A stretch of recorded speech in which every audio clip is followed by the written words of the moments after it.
Uncle जी ये लीजिए, आज मैंने आप दोनों के लिए शाही पनीर बनाया है। आप लोग टाइम से खाना नहीं खाते हो, प्लीज आज टाइम से खाना खा लेना और पेट भर लेना अपना। जी हम दोनों खा लेंगे। वैसे एक बात बोलूं, कभी लगता ही नहीं कि आप हमारी मालकिन हो। ऐसा लगता है तुम हमारी बेटी हो और हमें डांट रही हो। अरे मैं आपकी बेटी तो हूँ, मालकिन मालकिन नहीं हूँ मैं। भगवान ऐसी मालकिन सबको दे। आप वो सब छोड़िए, आप मेरी हमेशा तारीफ करते रहते हो।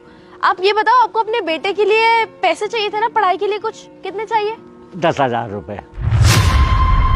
बेटा मैं आपके सारे पैसे लौटा दूंगा, जितनी जल्दी हो सकेगा उतनी जल्दी। अंकल जी लौटाने की कोई जरूरत नहीं है पैसों को। आप उन पैसों को अपने बेटे की पढ़ाई में लगाना। अगर आप ऐसा करोगे तो वो कल को आप ही की जिंदगी बदलेगा, आपको एक अच्छी लाइफ देगा। ये पूरे 15,000 रुपए हैं, आप रख लो, क्योंकि खर्चे कभी भी बता के नहीं आते। 15,000 रुपए? आपका बहुत बहुत धन्यवाद मैडम साहब। मैडम जी आपकी तारीफ करनी पड़ेगी। आपसे जितना मांगो ना आप उसे ज्यादा ही देती हैं। आप बहुत महान हैं। अरे सही कह रहा है तू अनिल। वाह क्या बात है, कितनी सफाई से लूट रहे हैं ना ये दोनों आपको। क्या बेवकूफ बनाया इन्होंने मुझे। अरे आपको दिख नहीं रहा क्या, ये दोनों आपको अपने जाल में फंसाए जा रहे हैं। ये दोनों मिलके आपसे बड़ी आसानी से पैसे ऐंठ रहे हैं और आप चुपचाप इन्हें पैसे दिए जा रही हो। देखिए जी, आपको गलत फहमी हुई है। हम जितने पैसे मैडम से लेते हैं उतने वापस कर देते हैं। अगर हम बाई चांस पैसे वापस नहीं कर पाते तो हम अपनी सैलरी में से पैसे कटवा देते हैं। और जब जरूरत होती है ना तब मांगते हैं। वो भी हमारी मेम साहब ने खुद कहा है कि जब जरूरत हो मांग लिया करो। उनको जरूरत है उन पैसों की, इसलिए दे रही हूँ। क्यों, आप इनको सैलरी नहीं देते क्या? उनमें इनके काम नहीं होते? अरे इन नौकरों को तो ना हमेशा ही पैसे की जरूरत पड़ती रहती है। कब तक इन्हें पैसे देती रहोगी आप? सैलरी भी देती हूँ और एक्स्ट्रा पैसों की जरूरत हुई तो वो भी देती हूँ। मेरे पैसे मेरी मर्जी, आप कौन होते हो बीच में बोलने वाले? अरे पड़ोसी हूँ इसलिए समझा रहा हूँ। नौकर हमने भी रखे हुए हैं घर पे, पर ऐसे सर पे नहीं बैठा रखे हैं अपने, उन्हें उनकी औकात में रखते हैं और ना ही ऐसे फालतू में उनके पीछे पैसे खर्च करते। पड़ोसी हो ना तो उसी हद में रहो, आप फैमिली मैटर में तो बोल ही नहीं सकते। ओहो फैमिली, क्या बात है। ऐसे तो मेरा बहुत बड़ा परिवार है, मेरे घर में तो 30-40 नौकर है।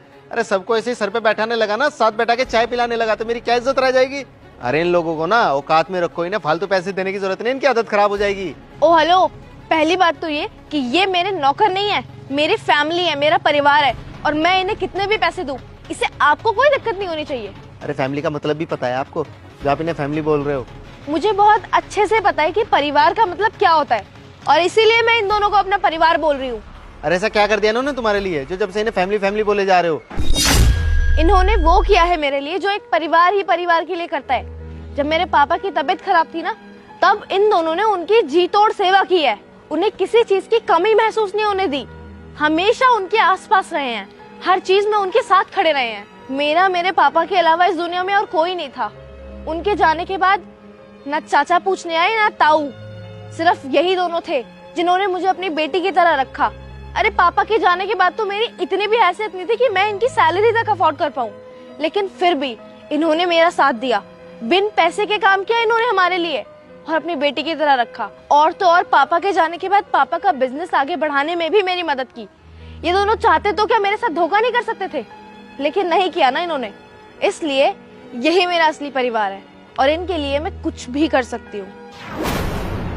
ये तो हमारा फर्ज था जो हमने किया। जब आपका बुरा वक्त था तो क्या हम आपको छोड़कर जा सकते थे? नहीं, हमारी आत्मा तो गवारा नहीं करती, इसीलिए हर कदम पर हम आपके साथ रहे। और आपके पिताजी ने भी कभी भी हमारी मदद करने में कोई कमी नहीं रखी। जब जरूरत होती थी वो हमारी सहायता करते थे। आपके पिताजी बाकी बहुत अच्छे थे। नहीं अंकल जी, आप लोगों ने जो किया है ना मेरे लिए, वो सिर्फ एक अपना ही अपनों के लिए कर सकता है। और याद रखना कि आप दोनों की एक बेटी है जो आपको कभी भी किसी भी चीज की कमी महसूस नहीं होने देगी, हमेशा आपके साथ खड़ी रहेगी। हम तो चाहते हैं कि आप हमेशा खुश रहो। मेरी खुशी तो आप दोनों की खुशी में है। सही कह रहे हो आप। आज के टाइम पे कोई किसी के ऊपर एहसान कर देता है तो लोग उसे झट से भूल जाते हैं, लेकिन आप नहीं भूले। आज आपने इंसानियत दिखाई है। आपने दिखाया है कि कोई अगर हमारी मदद करता है ना तो उस मदद को कभी नहीं भूलना चाहिए। और आप दोनों प्लीज़ मुझे माफ़ कर देना, जाने अनजाने में मैंने आपको पता नहीं क्या क्या बोल दिया। मुझे इन सब के बारे में कुछ नहीं पता था, सॉरी। अच्छा मैं चलता हूँ।